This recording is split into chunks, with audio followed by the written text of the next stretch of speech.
This is the Orisha Wisdom Podcast, Session 2.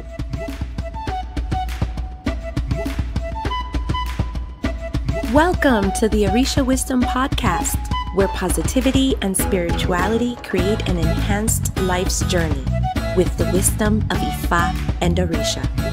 I am your host, Iya Omileti Olubumi.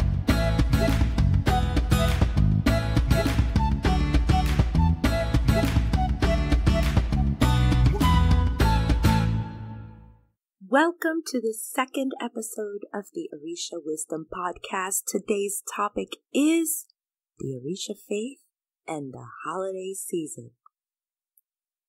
This, I think, is a perfect topic because we are in December of 2017, and yes, the holiday season is here. So, you've found the Orisha Traditions. And it's holiday time, and you are conflicted. To celebrate or not to celebrate is the question. I have a story for you.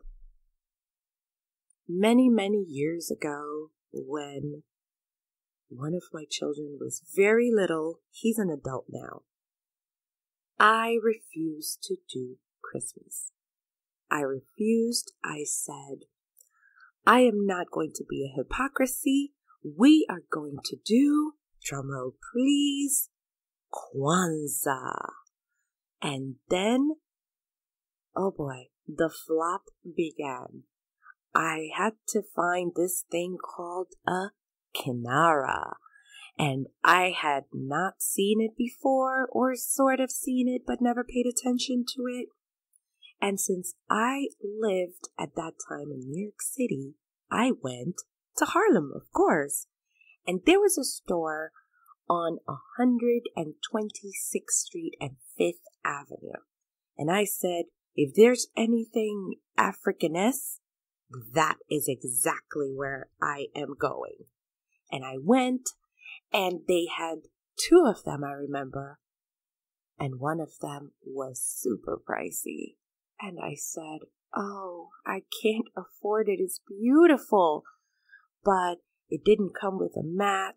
It didn't come with, I think it came, well, one came with the cup. The other one did not come with the cup. And you need to have a cup. And I couldn't afford it. It was well beyond my means. Then after that, we were like in the middle of December and we had no tree, Christmas theme, everything was going around, and I decided that I was not going to be a hypocrite and that I was going to just do Kwanzaa, and I'm trying to print things as quickly as I can because now we're going to do Africanesque things because I am truly serious about African traditions. And I couldn't find the darn thing until, if you are in New York City, the place to go is J&S Imports. It is located on the Union Square area, but nowadays it's not on the first floor how it used to be. You have to look for a sign and take an elevator to go upstairs. And if you are in these traditions, that is a place to go to get a lot of incense and containers and things that you can use towards the religion. Anyhow, I was super thrilled when he had a kinara. I was so happy. And then I found a cup there that I could use that matched with the set, and the price was so great. I was thrilled. And now we are past December 15th. I have no candles. Now we have to look for these green, red, and that one black candle, which I could not find. Just one black candle. I could find it online, but I was on a tight budget and I couldn't find the thing. I just couldn't find the one black candle. And then I had some folks tell me, well, black is really a negative color. I use white. So I said, okay, I'm going to find the white candle and I am going to just split up the other colors, but the white did not match. At the end, I found the right colors, thankfully, and I was able to sort of celebrate it. And there's question marks underneath that because I had no idea what I was doing. I was mispronouncing everything. I am pretty sure that I was not doing the best job ever. And, well, I flopped Christmas. My poor bewildered child must have been like, Mom, what do you mean we're not doing Christmas? Oh my goodness. His look was of complete bewilderment. Now I'm changing everything. There are no presents on the 25th, but all these other things beginning on the 26th. He was very, very confused. I basically flopped the holidays. Big time. I am so sorry that I did that. And I wish that I would have done a little better, but I flopped. In the end, that year, I flopped all of the holidays. I even flopped Thanksgiving. You cannot see me because I am doing air quotes, so you can imagine them like this. Air quotes. I did not do Thanksgiving that year. I, air quotes, visited my parents. I refused to take part in anything that was not born in African traditions that year. Did I learn anything from it? A lot. It took a few years. But I learned that my soul had to come to terms with how I was celebrating. I wasn't happy. My son was not happy. It just wasn't there for me. So here's the question. Are you conflicted? Are you new to these traditions and now you're wondering, what can I do? Do I celebrate or do I not celebrate? So I have a couple of ideas for you to consider. Number 1, read on alternative celebrations like Kwanzaa. Kwanzaa was created by an African American man, and it's a celebration of 7 days, and each day has a principle. I really like the principles. I think that they are useful. I think that if we as a community would implement these every day of the year, we would have a much more successful community. Self-esteem within our community would rise. I think it would just be really great. Look up other alternatives and see how things are done. Number 2, keep a journal. You're going to hear me say this so much. Keep a journal. You don't like to write? That's okay. A lot of people don't, and it is fine. But keep a virtual one. Talk to text is a beautiful, beautiful thing.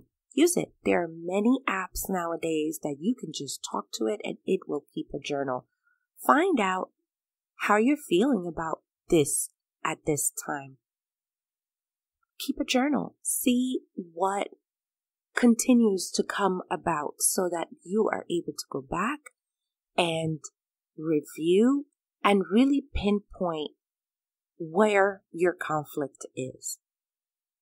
Number 3, what is this really about? What is the holiday season really about? There is this guy on YouTube. His channel is so funny. It's usually, it's how to be ultra spiritual. I think it's JP something.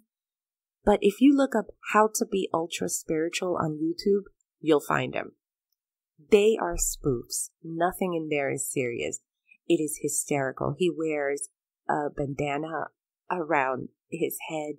and he talks like he is in Zen mode all the time. And it is spoofs of all kinds of things, of how to have a great relationship and how to do all these things.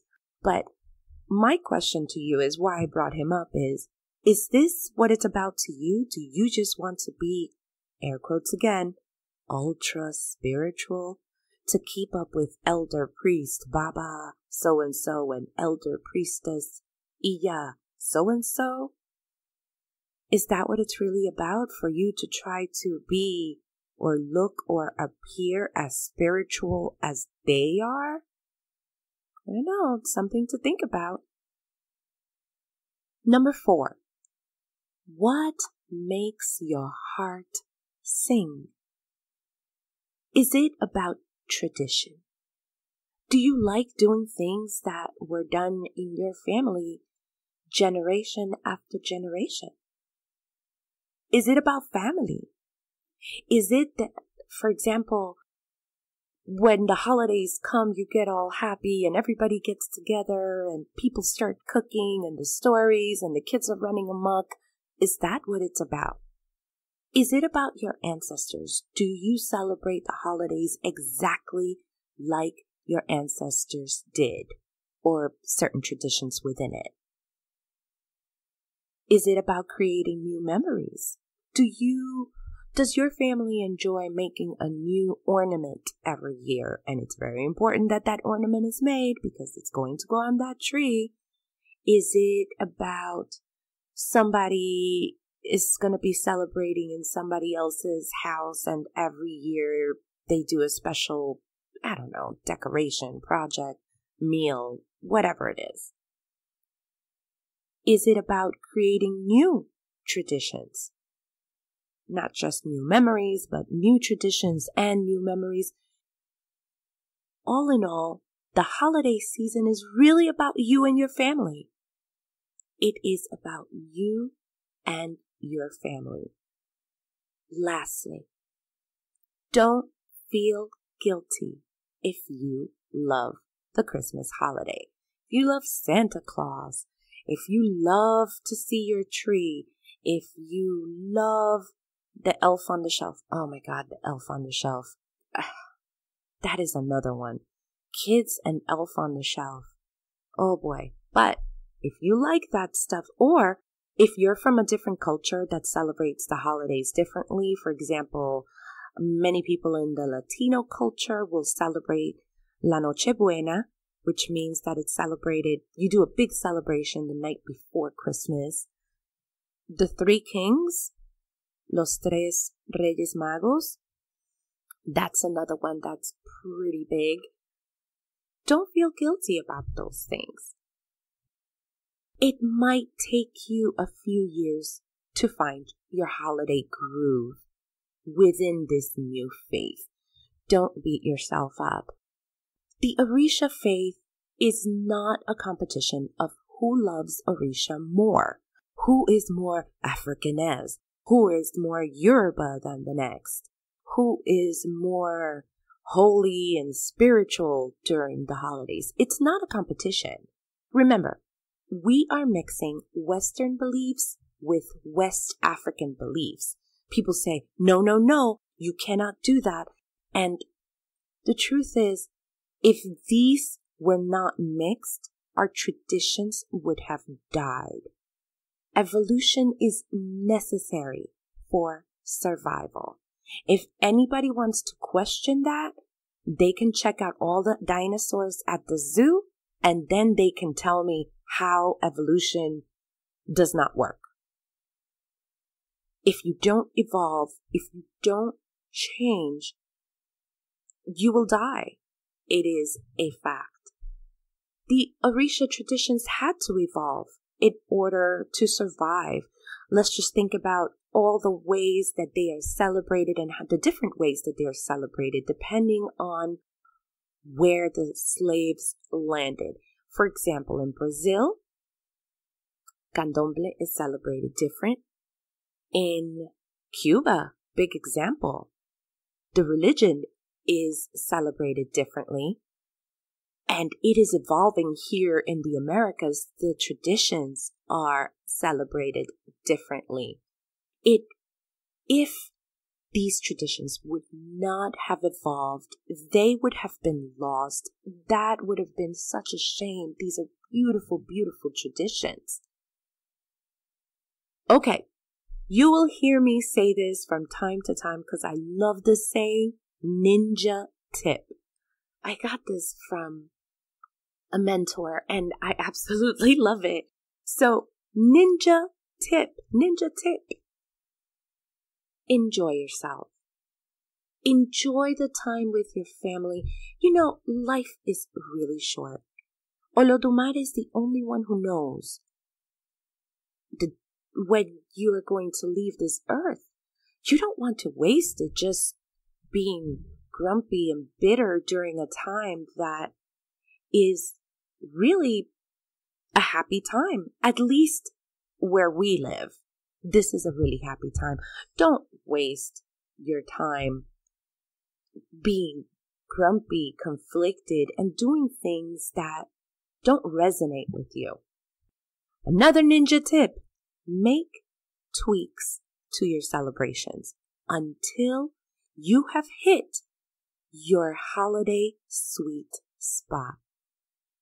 Just if something didn't work this year, do the best that you can and then try something else next year until you find something that you're absolutely happy with.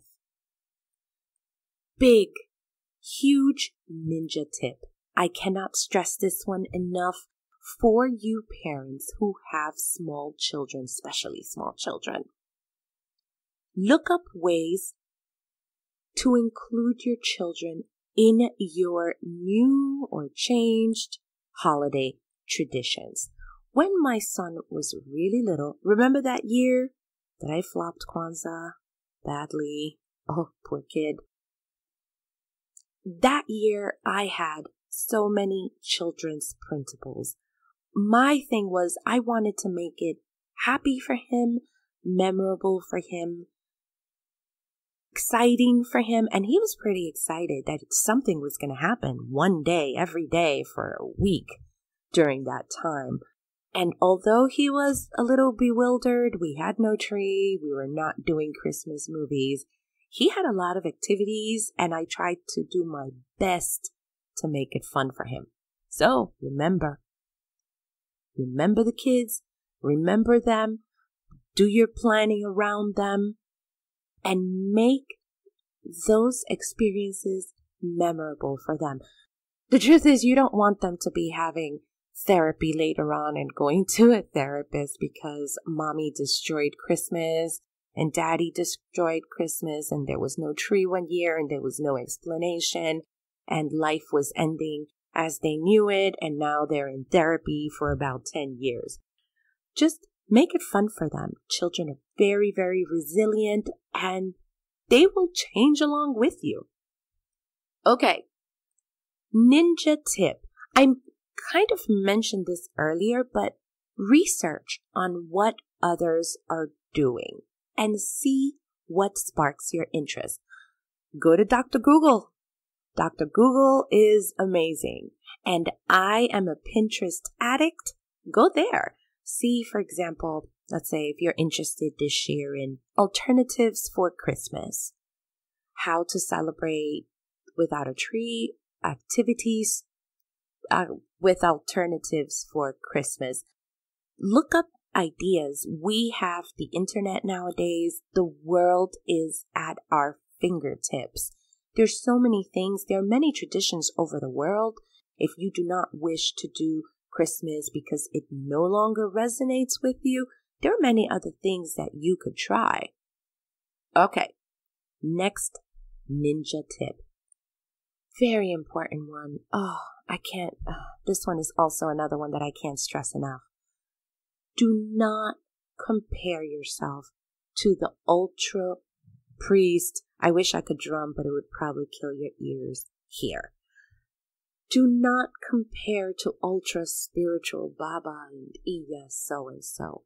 Maybe they have found their groove already within these practices without including Christmas and all these things. And that is where they are in their journey.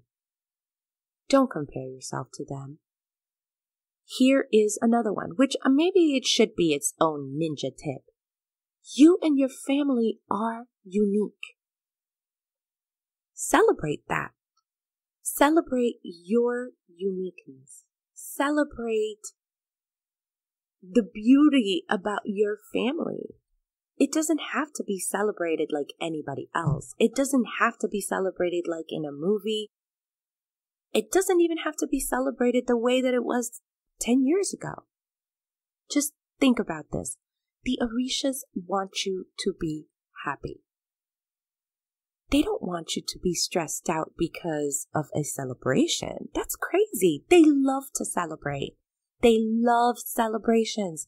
They are not going to punish you if you put a nativity set under, on your mantle. They are not going to punish you if you put baby Jesus in there and Elf on the Shelf right next to him and a tree lit with a whole bunch of lights. They are not going to punish you for that. The Orishas are here to assist us in our journey on our way to our destinies. The Orishas are forces of nature. They are here to help the world go round. They are here to bring us all of these energies of life that we see that are around us.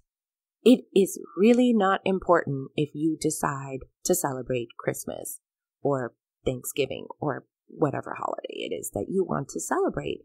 It's really up to you. So what to do? You've discovered these traditions now. What do? You let your heart sing and you enjoy the holiday season with your family, the people that you love, your friends, and those close to you. That is the answer. You don't have to keep up with anyone. You can still enjoy and embrace this faith without feeling guilty, without comparing with your children around you, creating new memories. That is what you do. Don't worry if you don't have it perfect. And I flopped a holiday and my child is still alive. So if you do, don't worry about it. Just let your heart sing and enjoy the holiday season.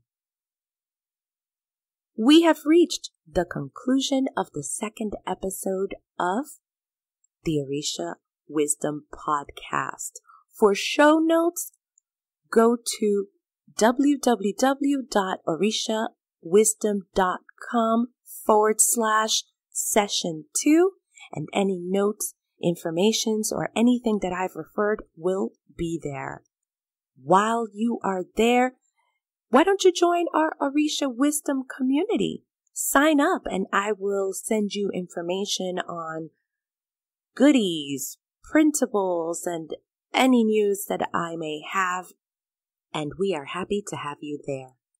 Thank you for listening, and until next time. Thank you for listening to the Orisha Wisdom Podcast. Be sure to check out the show notes at orishawisdom.com/podcast. Can't get enough of Orisha Wisdom? Check us out at orishawisdom.com and subscribe to our community. Remember, the wisdom of Ifa and Orisha is all around us. Be blessed, and until next time.